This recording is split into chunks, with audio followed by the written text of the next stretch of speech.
what age did you go through the abuse? The first abuse took place when I was in primary, class 4. And the second abuse took place when I was in class 8, secondary. And in both the time, they were my private tutors. And both incidents took place when I was being taught in my own home. And the first abuser, he was your next door neighbor, you had told me? Yes, the first abuser, he was my next door neighbor. And this took place when I was in class 4. I used to go to his place for private tuition. And that's when the first incident took place, the first molestation incident took place. And the second incident took place when I was in class 4. There was this male tutor who would come over at my place to teach harmonium. And that's when the entire incident took place. When you recall these incidents, what are the first thoughts, emotions that go through your mind? Initially, when I realized what had happened, I was very angry. I was really angry. I was really frustrated. More so because when the second incident took place, I remember I complained to my mom. I didn't like the fact that my music teacher was touching me at the wrong places. I just felt that the touch was bad. So I remember complaining to my mother about it, because when the first incident took place, I was in class 4, and at that point of time, I didn't realize what was happening. But when the second incident took place, I felt that something was not right, and therefore I had gone and voiced I had complained to my mom about it. But it wasn't, no strict action was taken against him. And though she did try to tell him how I felt about it, but he said that's that's his way of teaching music, and he brushed apart whatever I had to tell him. And that's why the molestation continued for a few more months. Finally, I lost interest in music, and I decided not to continue my music lessons from him, and that's how he was told to not come. And I discontinued my lessons. As a person, how has this ordeal changed you?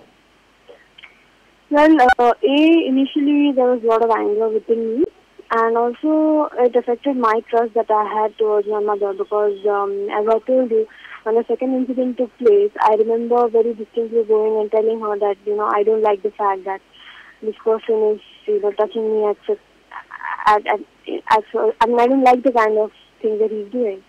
But she didn't take any stringent action or, do anything to help me feel comfortable. I lost the trust that I had towards my mother, and there was this immense anger within me that, she couldn't do anything to stop it. She could have taken a stringent action. She could have done something to stop this. But the fact that she didn't do it made me really angry towards her, and I sort of lost my trust that I had towards her. Few years down the lane, when I was in my college, one evening I had a consultation with her, and I told her that, so and so did happen. I don't know if you remember it or not, but I do remember it very clearly, and I do remember coming and telling you about it. I do remember sharing how uncomfortable I feel when this person is around, or the way he makes me feel during the music classes. But she just didn't have any valid answers and reasons to give, And I fought, I cried, I howled.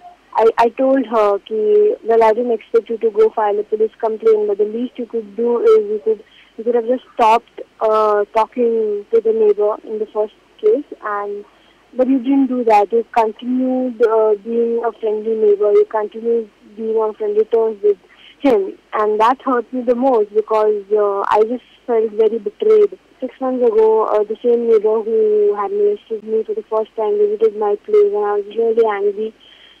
And I tried indicating, telling my parents that I don't want him, in my house. I just want him out. I don't know why are you, sharing a cup of tea also with him. But I just don't know. I think parents either have short memory or they don't believe in confronting such issues. So after he left, I had a huge fight with my mom, and I really told her a lot of bad things, and I yelled and I abused and I screamed, because it felt like a double betrayal for me.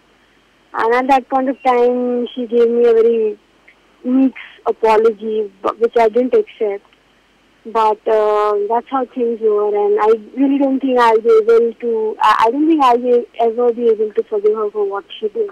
Especially after we had a confrontation 2 years ago, I had expected her to remember this. The fact that she forgot hurt me the most. So, you have a set of parents who didn't really support you or didn't come through for you, you believe. How did you deal with this ordeal then, all through the years? Well, first of all, I felt that I didn't do anything wrong. I never felt that it was because of me, or I didn't blame myself for whatever happened. I was very clear in my mind about that I am not a victim. I did not invite trouble. I am not to be blamed for anything that happened. I mean, at that point of time, at that age, I didn't even know what sex was.